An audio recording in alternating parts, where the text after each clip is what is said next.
The Special Assistance to States for Capital Investment (SASI) initiative is revolutionizing India's tourism landscape by funding 40 projects across 23 states with a total of 3,295.76 crore rupees. This initiative aims to elevate tourist centers to global standards. The key objectives of the SASI initiative include developing iconic tourist centers to meet international quality benchmarks, promoting lesser known destinations, and creating end to end experiences with environmental and socio-cultural considerations.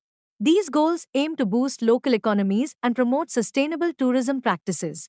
The financial framework of the SASI initiative includes a total allocation of 3,295.76 crore rupees for 40 projects, with a maximum of 100 crore rupees per project. The funding structure involves 100% central government funding through interest-free loans, with projects to be completed within 2 years.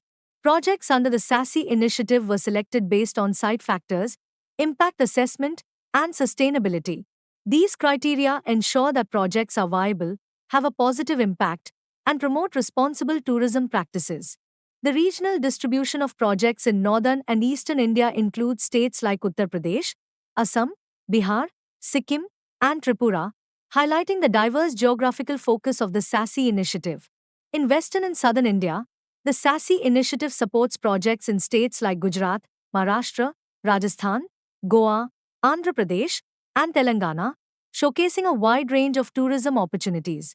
The SASI initiative covers various tourism categories, including heritage, MICE, cultural, adventure, eco, and religious tourism, ensuring a comprehensive approach to developing India's tourism sector.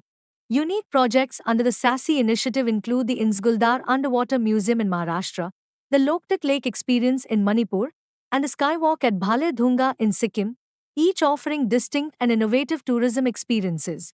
The implementation structure involves central government funding, state government responsibility for project management, and monitoring by the Ministry of Tourism to ensure quality and timeline adherence. The expected impact of the SASI initiative includes increased tourist footfall, economic benefits through increased spending and employment opportunities, and sustainability through responsible tourism practices. Thank you for watching DKD Education. If you found this video helpful, don't forget to like, share, and subscribe to our channel. Drop your thoughts in the comments, we'd love to hear from you. Stay tuned for more educational content.